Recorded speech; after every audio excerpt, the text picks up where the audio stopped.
station, we're here for you. Friendly companion wherever you are. Giving the latest news and playing the best music that you love. With more than 100 stations nationwide, broadcasting live. We are the biggest FM radio network.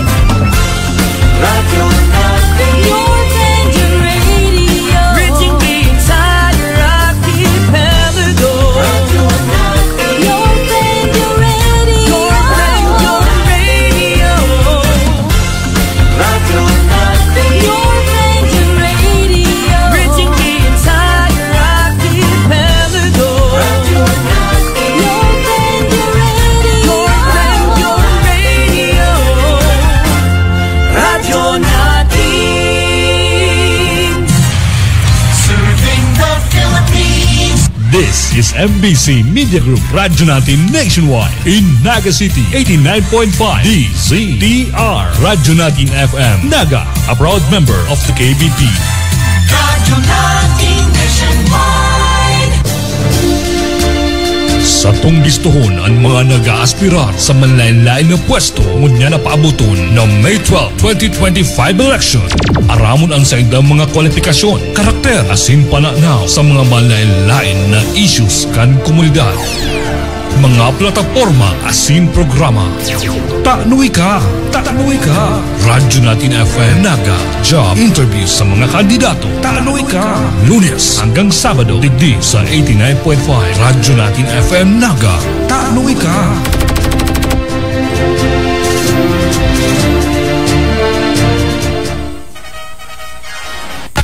Number 2 sa balota, Edelson Marfil bilang mayor dito sa bayan ng Libmanan.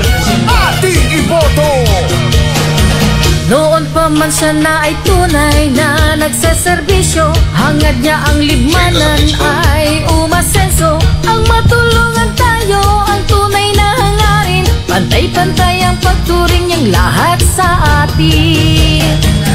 May sapat na kakayahan upang maglingkod, pag-asenso ng libmanan itinataguyod. Maaasahan, makataot, may husay kung magserbisyo'y tunay. Edelson Marfil ang ating pag-asa dito, kaya ngayon natin na siyang iboto. Si Edelson Marfil ay para sa libmanan, patungo sa ating kaunlaran. Edelson Marfil bilang mayor ating iboto. Edelson Marfil bilang mayor iboto. Edelson Marfil ay magseserbisyo, atin ang iboto. Edelson Marfil bilang mayor ating iboto. Edelson Marfil bilang mayor iboto. Edelson Marfil ay magseserbisyo, atin ang iboto. Edelson Marfil bilang mayor ating iboto. Edelson Marfil bilang mayor iboto. Edelson Marfil ay magseserbisyo, atin ang iboto.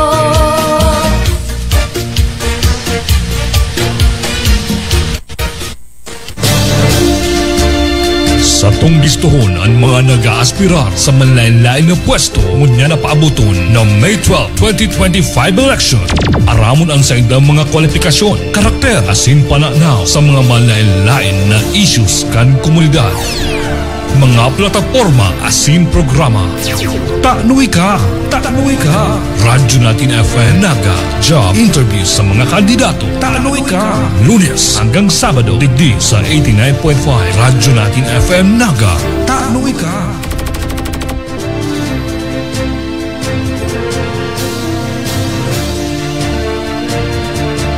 Magandang araw po sa inyong lahat and welcome po sa ating programang Taano Ika, the Radyo Natin Naga job interview, kung saan meron na naman po tayong aplikanteng kandidato para sa araw na ito, para naman po makausap natin, makilala natin at nang malaman din natin ang kanyang application platform para sa kanyang kandidatura para sa darating na May 12, 2025 national and local election. Siya po ay aplikante bilang mayor ng Libmanan, Camarines Sur.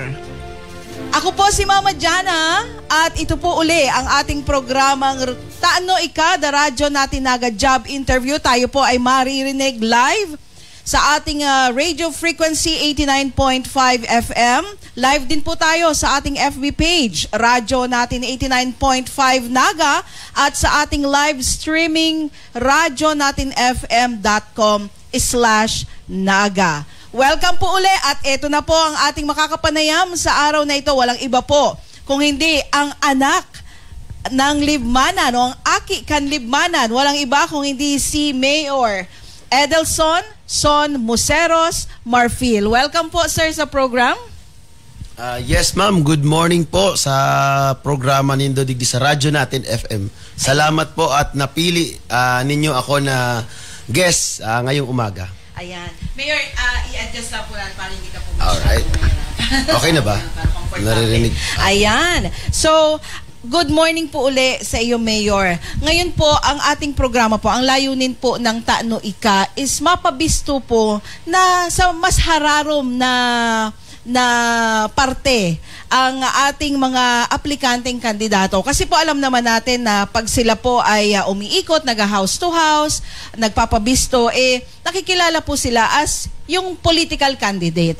Pero dai po aram yung istorya kung sisay po ang taong ini. Ngunyan po, yan po ang layunin ng radyo natin na mas mapabisto po kayo sa ating mga botante. Para naman po malaman nila kung ito bang taong ito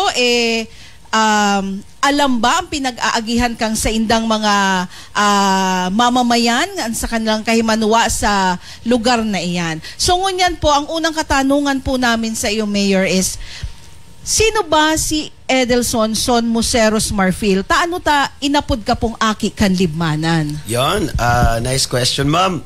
So ako si Edelson Museros Marfil, 35 years old, may agom, may 4 na aki. And pinangaki po ako sa Barangay Malansad Viejo, Libmanan, Camarines Sur. Nagdakula po ako sa gilid kang salog. And sa edad na elementary pa lang, namulat na po kita sa pagbuhay na ordinaryong tao. On grade 1 hanggang grade 6, mayo kaming kuryente sa harong. And nag-aadal ako gamit lang ang gasera sa Samuya. And bago ako maklase, ihahatod pa ako kang papa ko sa pagbalyo ning salog, ning baruto para makaeskwela ako kang elementarya. Nag-agi kita ning pagsakit sa buhay. Sa edad na 9 years old, nakanood ako magtraktor sa uma. Hanggang mag-high school and nagklase kita ning elementarya sa Malansad Viejo Elementary School. High school sa Bicol Central Academy, first year, second year. Third year, fourth year ko sa Rodriguez National High School. At high school pa lang, naging working student na ako. Sa edad na almost 13 years old or 12 years old, nasaway na ako sa pamilya. Nag-working student ako sa Pili. Nakatapos ako ng high school sa Rodriguez National High School. Pagka-graduate ko ng high school, nagbalik ako ma'am sa Libmanan, nag-uma ako, and suddenly, kang mapaani na ako ning kasiparoy na inuma ko, tapang klase ko ng college, nagbagyo. Mayo akong ipinaani kang time na to, and nag-decision si mama na mag-iba ako sa Manila. So sa edad na 17 years old, naglaog akong sarong construction worker sa Manila. Duman sa New Manila, may project duman, si mga taga duman sa mo, si Manoy Dagul, kung apo dun siya. At tinawang kaming opportunity na makapagtrabaho duman. Sa laog ning 7 to 8 months, nagtiyaga po ako as laborer duman para alsa ning semento, para alsa ning baybay, ning graba, ning kabilya. So, na-experience ta ang masakit na trabaho. Alagad sabi ko sa sadiri ko that time, sana daidig di matapos ang istorya kan sakuyang buhay. Sana magamit ko si sakuyang talino, si gift kang kagurangnan sa ko. On elementary kaya ma'am, para maaraman din kang iba, honor student ako. Since elementary hanggang high school. Kaya sabi ko duman katong construction laborer ako sa Manila, sabi ko sana makailawag ako sa Sarong University. Iyo po ito, nagbakasyon ako ning Sarong Aldao duman sa harong kampinsan ko sa Mandaluyong, naagihan ko ang Rizal Technological University. So, itong Rizal Technological University, pag-try ko siyang mag-entrance exam. So, after ko mag-entrance exam, after 1 week, nagluwas si result, nakapasa ako sa entrance exam. And buhay pa that time si lolo ko, si Guillermo Moseros, sarong retired Philippine Air Force. Officer siya sa Air Force, kundi ako napapasara. Retired colonel si lolo. And kaya lang po, katong time na makarelasihan na, nagadan si lolo. So mayo naman makaka-eskwela si Son Marfil. So nag-decide po ako maghanap ng scholarship duman sa RTU, nakapasa naman sana ako. Nakalaog po kitang varsity player. So naging varsity po ako sa taekwondo. And after ko maging varsity sa taekwondo, kang second year ako, naging varsity ako sa boxing. And ako din kitang natabangan ng mga taga-Libana na nailaog tang scholarship duman sa Rizal Technological University. Ang kagayunan duman, ma'am, kang ako nag-eskwela na ng college, libre ang istaran, full ang scholarship, mayong babayadan, may allowance pa monthly, may pagkakan pa duman ang mga varsity. Kaya dakulaon na advantage na arog sa kung taga-probinsya, naging scholar ako sa RTU. So, buot kong i-acknowledge din ang napapalaban na Senador Ngunyan, si dating DILG Secretary Ben-Hur Abalos, na siya ang nag-initiate katong arog katong programa sa RTU bago pa man naging libre ang mga tuition fee sa mga state university sa Ngunyan na presente. So, gusto ko man suportahan si Senator Ben-Hur Abalos bilang senador. Ako mismo nag-i-endorso na matibay siyang leader digdi sa Satuya, sa bansa ta. So, yan, ipadagos ta ang istorya ni kagawad ni Mayor Son Marfil. Bako na kitang kagawad, kundi aspirante bilang alkalde. Natapos ko si third year duman. Pinagsabay ko po si pagiging varsity, sa pagiging working student ko, nagtrabaho pa po ako sa Jollibee. So, pagkaaga may training, pagka alas 9 hanggang udto may klase, pagkahapon may trabaho pa ako sa Jollibee. So that time, nakaanood na po ako kan time management ko. Nakaanood na din ako makatipon ng kwarta. And duman ko na na kaipuan mo lang maging madiskarte para di ka mahirapan sa buhay. So natabangan ko si pinsan ko, si tugang ko, naka-eskwela, and then may mga ibang mga player din akong natabangan na nakatarapos. O, sa madaling sabi, ako po, di ako nakatapos that time. Sa edad na 19, naging ama ako. Na si girlfriend ko, nag-ego kaming baby. So, di ko natapos si pagklase ko ng kolehiyo katong nagkaklase ako sa Rizal Technological University. Tinapos ko lang si third year ko. Natapos ako sa third year. Dapat fourth year na ako. Sabi ko, kaya po ako mag-desisyon. Kaya po ako maging responsabling ama. Kaya kong i-give up si pangarap ko na makatapos para sa futuro kaning aki ko. So, naging full-time dad ako, nagtrabaho ako ng 1 year sa sarong private company as sales representative. Duman at na-develop ang sakoyang personality, makisalamuha sa mayayaman, ordinaryong tao, naaraman ta ang importansya kang negosyo, kung paano nagkakaigwang income ang mga negosyante. Then, nagpuon kita sa sadit na negosyo. Sa 1,000 pesos na puhunan sa sidewalk sa Manila, hanggang sa nag-abot sa punto na nagdakol na si income ko kisa sa sweldo ko. Duman, nag-resign na ako. Almost 1 year mahigit, nagnegosyo ako sa Manila. In 2010, si Mayor Son Marfil nag-uli sa Libmanan. September 2010, nag-uli ako dyan. Nag-start kita ng small business sa sarong sadit na pwesto, and nagtiyaga ko. Ako lang ang bantay that time, mayong ibang bantay. Hanggang naghaloy-haloy si negosyo, nag-uma din ako ulit. So pinagsabay ta, si sadit na negosyo, si pag-uma, hanggang na-discover ko na in demand pa din ka to ang computer shop. Nagbukas akong computer shop, repair shop, hanggang nagdagdag kita ng iba't ibang klaseng negosyo na nakuata ang motorcycle parts, aluminum shop, printing shop. So kung iba-ibang pagkakaan and restaurant, so iba-ibang negosyo na ang nilaugta, and daiman po kita mayaman. Daiman ako, di ko man sinasabing mayaman ako. Igwa lang po akong resources na napagkukuanan para ma-share ko din sa mga empleyado ko. So pag abot ka to, ma'am, sa edad na 25 years old, naging successful na ako sa buhay. Masasabi ko na nakamit ko na si pangarap ko na maging ganap na milyonaryo sa edad na 25 anyos. So, from 2010 to 25, sa pagtsatsaga ko, pagpupursigi ko, nakuha ako si success. Kundi ako napapasala, 2018 ako nag-enroll sa UNC ng AB Political Science. So, nag-enroll ako, nag-course ulit ako after almost 2018. Almost 10 years ako nagpundo, nagpadagos girare ako. Napili ko ang kursong AB Political Science na sabi ko, sa edad ko kaya kumalawag ako sa ibang day naman ako as empleyado, day na ako pwede. So nahihiling ko ang local government nagkaigwa akong amigo si Mayor Bernard Brioso, nagabot kaya sa punto na nahiling ko siya, si leadership niya na may chine-change siya sa duman sa Tahaw kan Tinampo, Pakabagyo, na siya mismo na mayor ang nagche-change katong naputol na natumba duman sa Tahaw kan Tinampo. So, na-meet ko siya in person. Sabi ko, ini pala ang mayor, matibay pala and mabuot. And nagkaigo kaming communication hanggang nag-abot sa punto ng kang 2021, nagkaigo akong interest na sa politika. So, nagpuuna ako actually, di pa ako naglalaog di pa ako nagkakaigong interest sa politika. Ugali ko na talaga po ang mag-share kansa ko yung blessing sa buhay ko. Kaya naging madali sila bantakang ako municipal kagawad.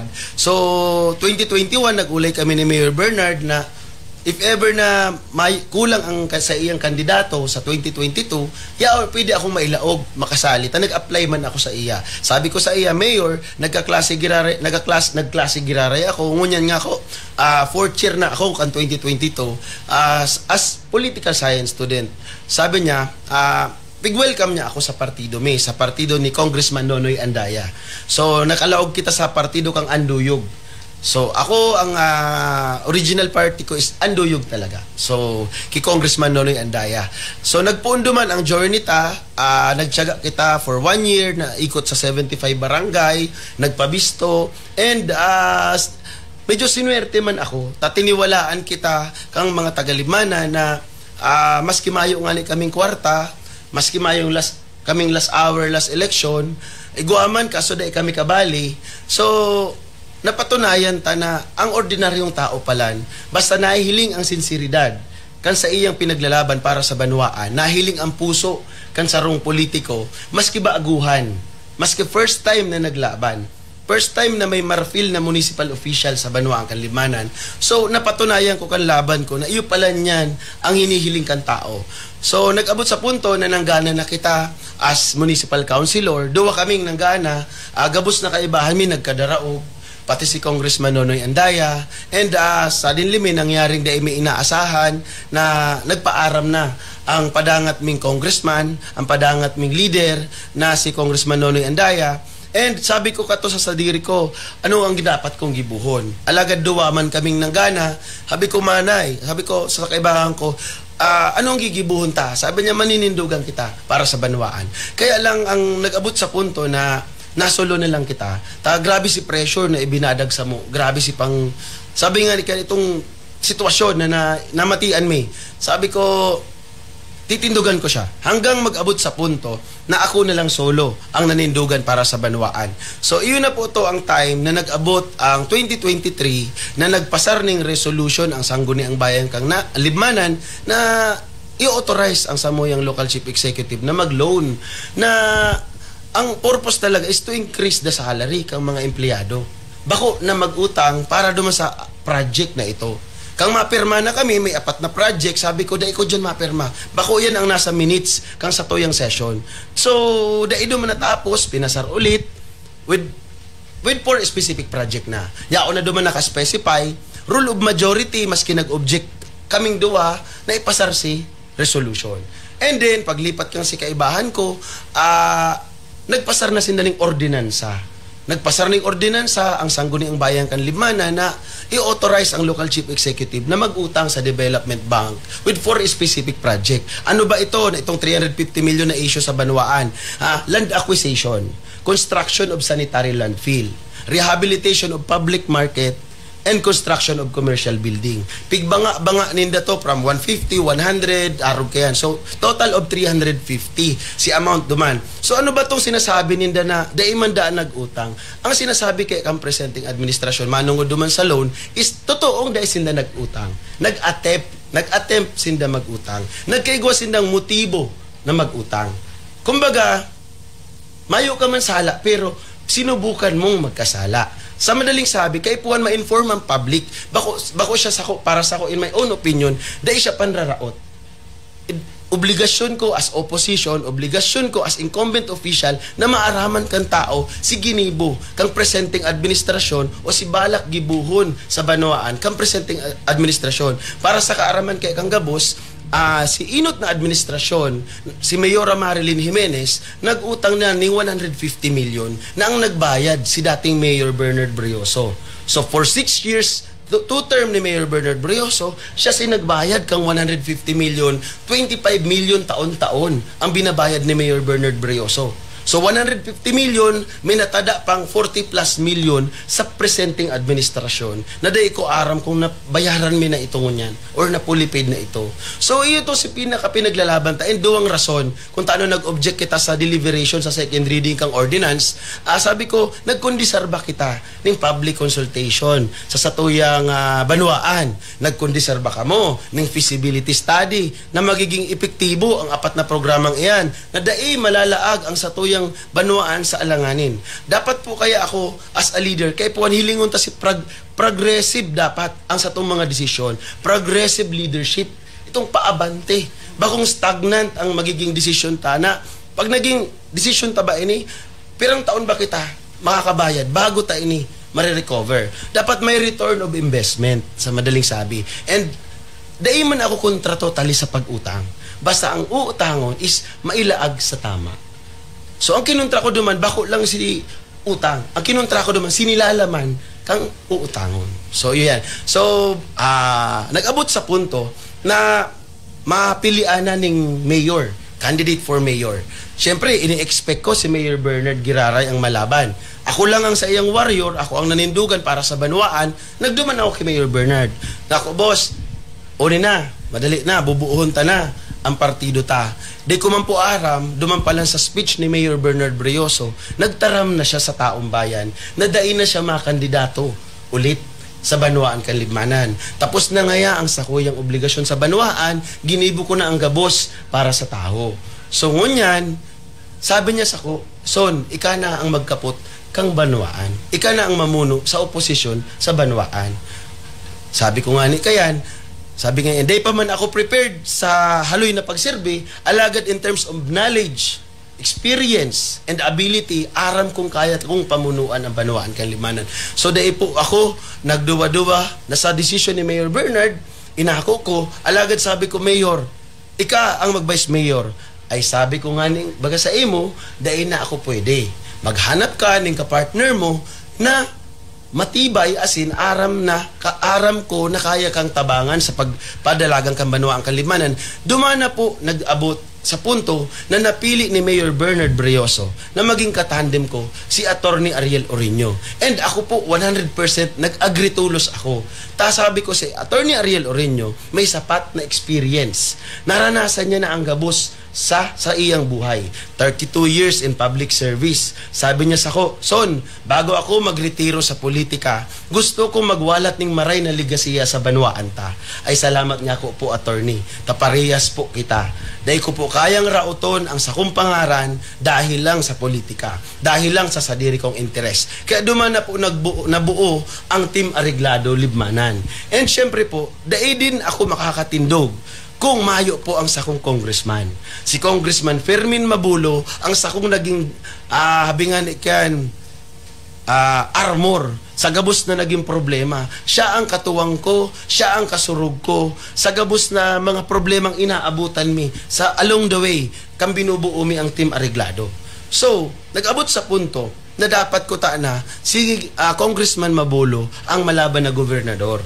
So, ako kato ang kaibahan niya duman sa Manila na ibang banwaan. Gabos kaibahan ko, mga councilors kang San Fernando, ako lang ang tagalibmanan. Kang pagdeklara niya as governor. Alagad sabi ni Congressman Fermin Mabulo, gusto tang magkusog ang oposisyon. Kaya nag-join force po ang puwersa ni Governor Bong Rodriguez and Congressman Fermin Mabulo. Kaya mas pinili ni Congressman Fermin Mabulo ang Congress kasi sabi niya, dakul din siyang planong batas na tabangan niya ang satuyang distrito and ang satuyang probinsya. So kaya niyang maging congressman kasi sa experience pa lang ni Mayor Fermin Mabulo, 4 na terminong mayor, dating sundalo. Naging ano siya, administrator kang probinsya sa haloy na panahon. So ibig sabihin si Congressman Fermin Mabulo, kadakol siyang aram na para mapakaray ang satong banwaan. Ayan, ang satong distrito, pati ang satong probinsya. So, kaya naglaog po na naging ariglado ang libmanan because of Congressman Fermin Mabulo. And igwa din kaming dinadarang sarong kaibahan ngunyan na solo-solong board member. Si Engineer Juno Orino na aki ni Attorney Ariel Orino na nagtutulod man kang pagbabago. Ang sabi nga ni tigtutulod ta bako tong common politician, bako tong mga butterfly politician, tigtutulod ta itong politician na new breed of leadership. So bagong mga klaseng leader na nagtutulod kang development and pagbabago sa banwaan. So nauugma man ako kay Engineer Juno Orino, nahihiling ko ang pagpupursigi asin na igot man siyang labanan ang nahihiling niyang sala na ideolohiya sa politika digdi sa satong probinsya. So yan, and syempre buot kong i-acknowledge man ang samong gobernador, si Governor Bong Rodriguez, na mahihiling taman ang sa iyang abilidad, maayong kwestiyon na tiniwalaan siya kang pirang presidente, pati kang sa tuyang dating vice presidente, naging regional campaign manager siya ni BP Leni. So ako pag-abot sa gobernador, pag-abot sa kakayahan kang sa kuyang gobernador, mayo po akong masasabi. Bagkus masuporta po ako sa abot kang sa kuyang makakaya. So iyo yan ang laduhan kang sa tuyang Team Areglado Libmanan. So pag-abot naman po sa plataporma di gobyerno, 4 na sektor ang tutungkosan ni Mayor Son Marfil. Inutunta po ang sektor kang agrikultura. So minamaot ko ta ako po aki ning parauma. Sabi mo nga ni Kenom, taano ta aki kan Libmanan, poon elementary hanggang ngunyan po nag-uuma ako. Dahil ko mabayaan ang pag-uma. Alagad na mamati ko po ang problemang maray na dakula sa pag-uma. Taano, minsan po kaya may mga programa kang nasyonal na nabababa sa parauma na magagayon. Alagad dakol na parauma ang dain na naririsigin ng tama ang benepisyong para sa sainda. Kung ako ang magiging local chief executive, yan ang saro sa inot kong hiririparuhon kung isa iba talaga ang tamang makaresibin ng banhi, isa iba talaga ang tamang makaresibin ng abono, isa iba talaga ang tamang makaresibin ng mga benepisyo sa pag-uma. And dapat isaalang-alang ta din po ang mga pamumuhunan kang mga parauma. Kasi aram mo ma'am, ang nagiging problema kang parauma kapag nagkakaigwang kalamidad, kung 3 beses na raot ang saindang pag-uma, puro na yan inutangan. So bago pa sinda mapaani, pambayad na lang yan sa utang. So kaya dyan malaog ang local government na matuwangan, na mapagian ang mga parauma. So kaipuhan tang madagdagan ang mga solar dryer and mechanical dryer tapag nagtag-uran sa Libmanan. Sabi kang iba, babakalon kang LGU. Sa kadakulaan kang Libmanan, demand and supply. Diba? Kung mapapansin ta po, pag dai panahon ng anihan, dikit ang supply. Mataas ang presyo kang paroy. Diba? Pag panahon ng anihan, dagsa ang paroy, mababa ang presyo kang paroy. Kung igwa kitang mga pasilidad na pwedeng alangon, pwedeng iimbak kang mga parauma na maski mauran, maahalat ninda ang dakol na demand kang bagas. Makakakuha sinda ning magayon na tubo. Ang nangyayari kasi dahil dakulon ang supply kang paroy, nababa ang presyo, tamayong demand ang bagas, kaya napipiritan magpalugi ang mga parauma. So yan ang babantayan ni Mayor Son Marfil na mabalanse ta. Mag-igwang check and balance ang pagtaas asin pagbaba kang presyo kang paroy sa kambagas. So may mga measure na akong pinag-aadalan kung paano tayan may implementar sa banwa ang Libmanan. Ang panduwang sektor na tutungkusan ta, iyo ang sektor kang kang edukasyon. So ang programa sa edukasyon, yan ang magiging susi sa pag-asenso kang banwaan. taano po, kaipuhan na matungkusan ang programa sa edukasyon. Dakulo ng programa ang national program na sa mga state university, kang panahon ko, mayo pa, may tuition pa ang state university. Ngunyan, libre na. Alagad, sa sakit kang buhay, dahil sa pagdios, kadakol ng mga tao, ang dai nakakapatapos. Maski free na ang tuition. So dapat madagdagan ang suportang itatao kang sa tuyang local government, and bako lang duman sa local government kita madepende. May mga programang nasyonal naman na pwedeng dulukan kang sarong local chief executive. So bilang sarong local chief executive, hahaliun ko ang politika sa programa sa edukasyon. Minsan kaya naapektuhan pati ang mga teacher, naapektuhan pati ang pondo kang DepEd, naapektuhan pag ginagamit sa politika. Iluluwas na po ang programa sa edukasyon sa politika. Dapat ang maipromota sa satong banwaan itong quality education, itong high standard level of education. Graduate ka man in public, graduate ka man in private, dapat halangkaw ang level kang kang quality kang edukasyon kang sa toy ang mga estudyante. So ang sunod na sektor na tutungkusan ni Mayor Son Marfil, iyo po ang sektor kang infrastruktura. So, ang infrastruktura, kaipuhan na maray. Taano, dakulaon ang banwaan mi. Ang reklamo sa Samuya, ang mga lubak-lubak na dalan. Kapag ang sarong alkalde matino, kapag ang sarong alkalde bakong SOP ang tigi-isip, may hihiling kan libmanan ang tultol na patrabaho.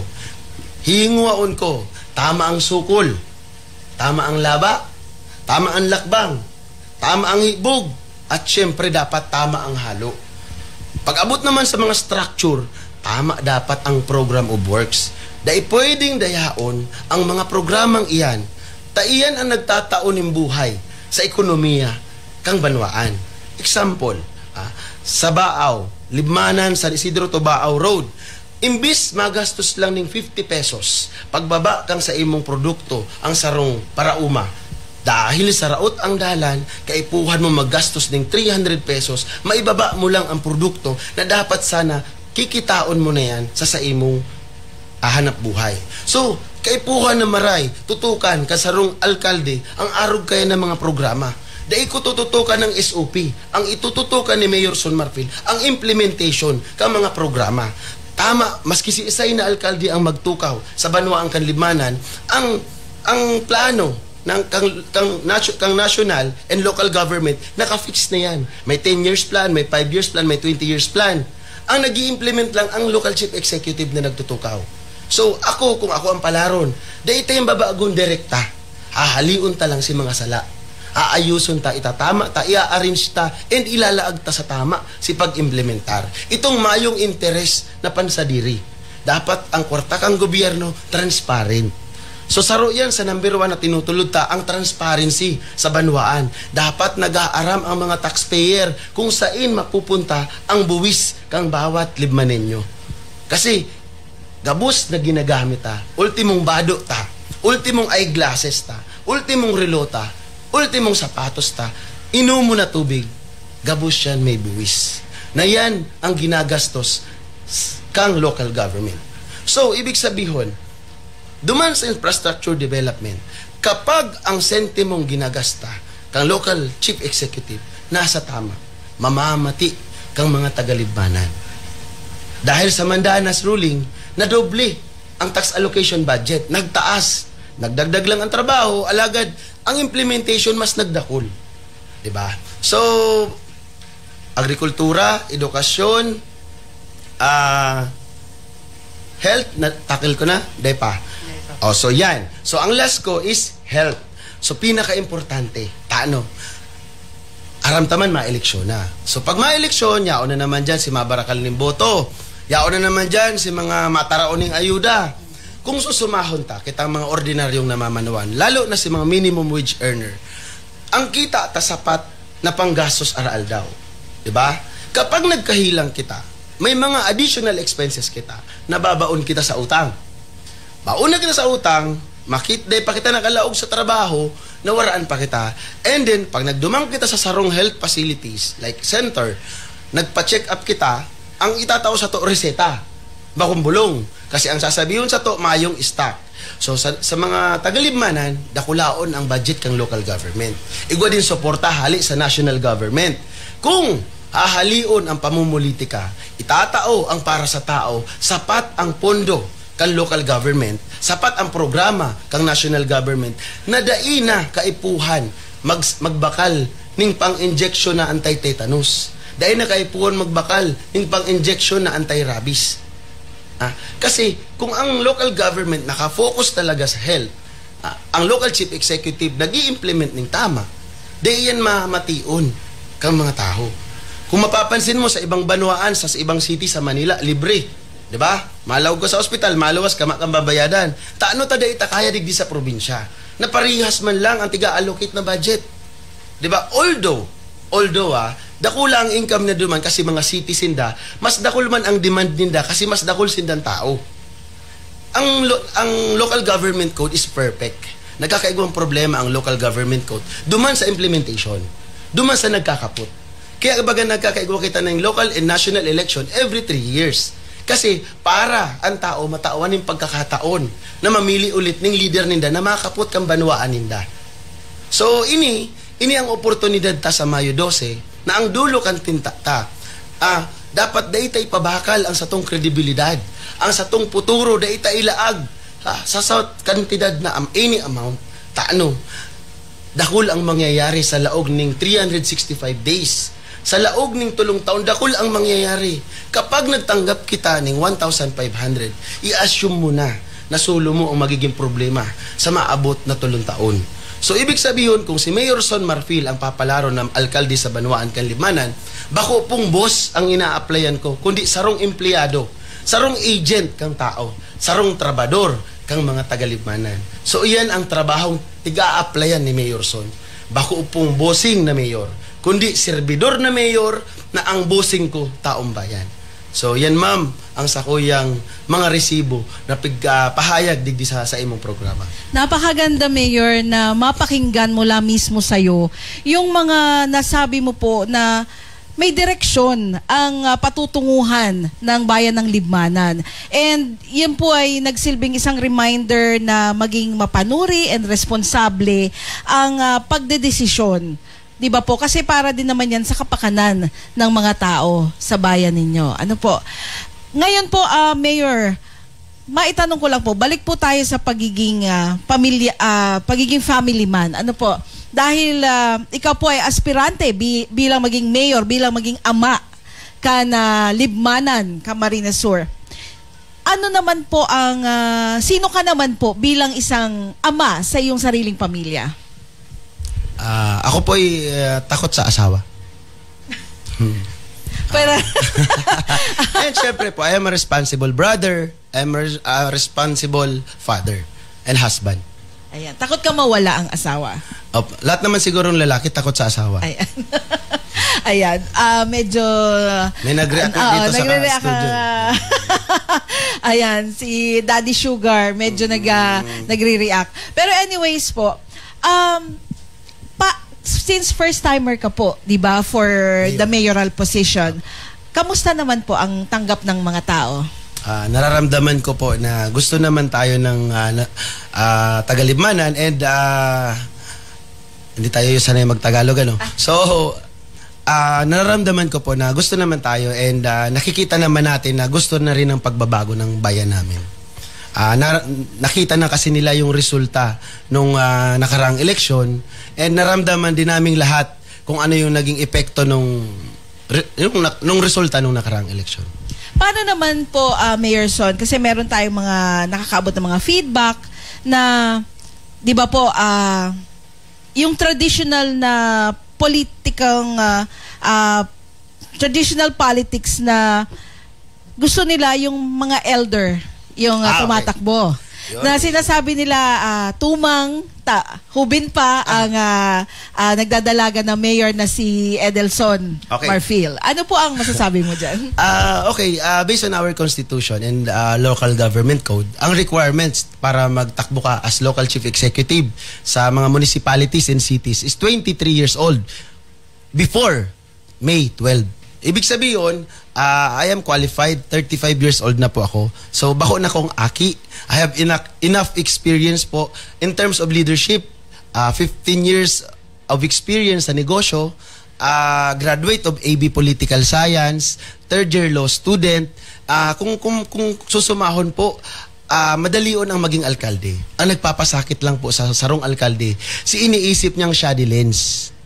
Kung permi shoddy lens ang iniisip kan sarong alkalde, masakit talaga maging mayor. Ang pinakamadaling trabaho is ang mayor. Tano po, you have to implement ang mapagal na trabaho, ang sangguniang bayan. Kasi sinda ang nagpo-proseso. Kumbaga, sa hierarchy of power, ang nagigibo ng authority sa local chief executive, ang sangguniang bayan. Based on our local government code, ang sangguniang bayan ang nagtataong power. Without the approval of the majority of sangguniang bayan, mayong kapangyarihan ang mayor. Pag daiyang pig-aprubahan kang mayor, although may veto power man ako, limited din po yan. So, kaya para sa kuya, ang pinakamadaling trabaho, mas masakit pa po ang maging kagawad. Nagiging mahirap lang ang pagiging alkalde pag shoddy lens ang permeng iniisip. May si kalaban ko po nagsabi mahirap na ang maging mayor. Sabi ko, ano ka ta mahirapan? Na ang taong bayan nga ni ang tunay na nahihirapan sa ngunyan. So, para sa kuya, kung susunodun ta ang satoyang local government code, dahil kita mabayular sa satoyang 1987 Constitution, as local chief executive, magiging madali and smooth po. Tano, nagiging dipisil. Ang banwaan kan limanan sa presenting ngunyan, mayo pong administrator. So, very delikado din po yan. Although sabi niya, may nagsasabi sa kuya na mas matibay pa daasinda sa administrator, dahil mo pwedeng akuon ang trabaho kang iba para may check and balance ang local government. Kung ako po ang magiging alkalde, ang number 1 na inot kong i-hire, ang administrator. Taano, kaipuhan ko na may mag-check ang sakong trabaho kung tama pa o sala na. Kung mayong nagbabantay sa sakong trabaho, delikado yan. Garo ka man lang kayo solo flight, mayo kang agum. Mayo sa imong maanggot kung may sala ka na. So, kaya, para sa kuya, yan ang importante po as local chief executive. So, ako, para sa kuya po, I have enough knowledge and ability to lead Libmaneños, and I have my heart para po sa mga taga-Libmanan. Ayan mga kaibigan, dahil po inilatag na talaga ni Mayor Son Marfil ang sa iyang application platform para po sa atin, para malaman na rin natin, mabigyang linaw kung ano ba ang direksyon na gusto niyang patunguhan para sa mga taga-Libmanan, Camarines Sur. Magbabalik po ang ating programa, makalipas lamang po ng ilang paalaala, wag po kayong alis, magbabalik po kami. Para po binoto nindo mga tugang sa maabot na eleksyon, mayo na Matios! Kanakantahan mo sana yan.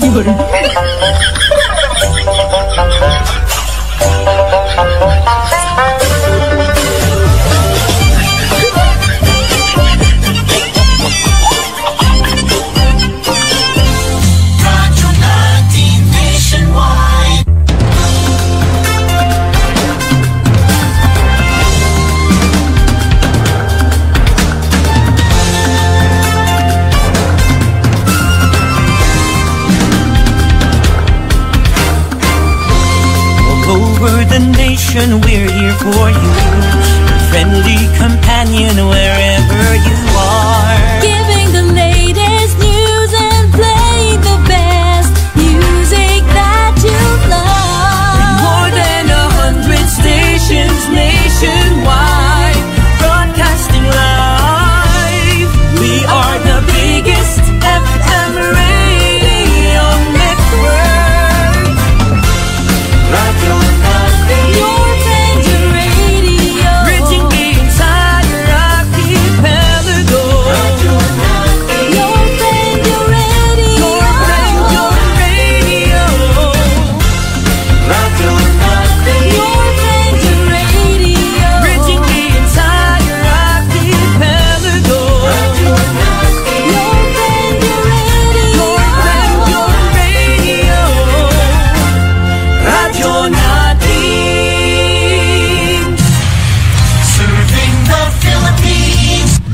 is MBC Media Group, radyo natin nationwide. In Naga City, 89.5 DZDR, radyo natin FM Naga, a proud member of the KBP. Radyo natin nationwide. Sa tunggistohon ang mga nag-aaspirar sa manlain-lain na pwesto ngunya na paabuton ng May 12, 2025 election. Aramon ang saindang mga kwalifikasyon, karakter, asin pananaw sa mga manlain-lain na issues kan komunidad. Mga plataforma asin programa. Tanuy ka! Tanuy ka! Radyo natin FM Naga. Job interviews sa mga kandidato. Tanuy ka! Lunes hanggang Sabado, digdi sa 89.5 Radyo natin FM Naga. Tanuy ka!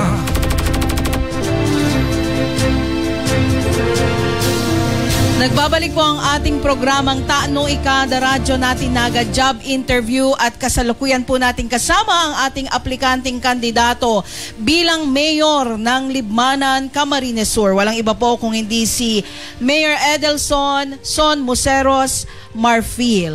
At kanya na nga pong nailatag ang kumpletos recados na kanyang application platform, kaya medyo naubusan po ako na itatanong sa kanya kanina dahil wala na akong dapat itanong kasi nasagot niya na yung mga itatanong ko. Kaya batiin po muna natin bago ko siya balikan, batiin po muna natin yung mga nanonood po sa atin ngayon sa ating live coverage sa ating FB page na radyo natin 89.5 Naga.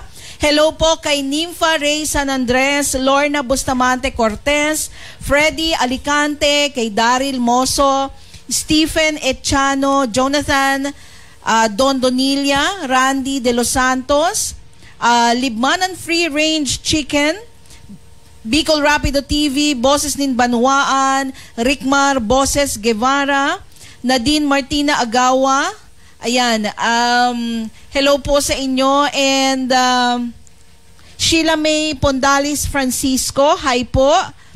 And good morning po, Mayor, sa imo po kami masuporta. Hali kay Lorna Bustamante Cortez at Efren Pelomeo. Good job, Yorme. Ayan.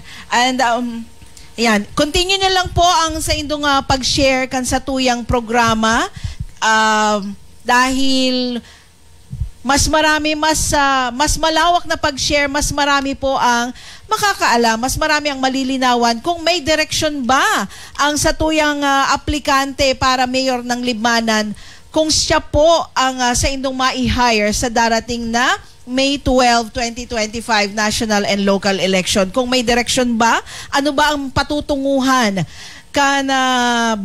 bayan ng Libmanan, Camarines Sur sa pagtukaw ni Mayor Son kung sakali po na siya po ang palarin na manalo bilang mayor ng Libmanan, Camarines Sur. Kaya ito na po ang ating ultimong question para sa imo, Mayor Son. Taano po ika ang isa sa pipilin? Duwaman lang po kamong kandidato bilang mayor ng Libmanan. So taano po ika ang pipilion kan mga taga-Libmanan ngayong darating na May 12, 2025 election? Taano po si Mayor or taano po si Edelson Son Museros Marfil? Medyo yan ang sagabos na question, ma'am. Yan medyo personal question kasi, and opinion din ang kay Paul na simbag dyan. Siguro malawag na lang ako naman sa personality. Parehas kami hali sa tiyos. Parehas kami hali sa ordinaryong tao. Pero magkaiba kami ng pananaw sa buhay. And magkaiba din kami ng direction sa samuyang buhay. So ako, nagpuon as simpleng tao, naging negosyante, nagkaigwa sa buhay, nag-agi ng sakit bago nag-asenso. So aram yan kang mga taga-Libmanan. And anuman ang panraraot na nag-aabot sa ko, aram din yan kung totoo dahil kang mga taga-Libmanan. So abo ko kaya magtaram ng negative na personal pag-abot sa sakuyang opponent.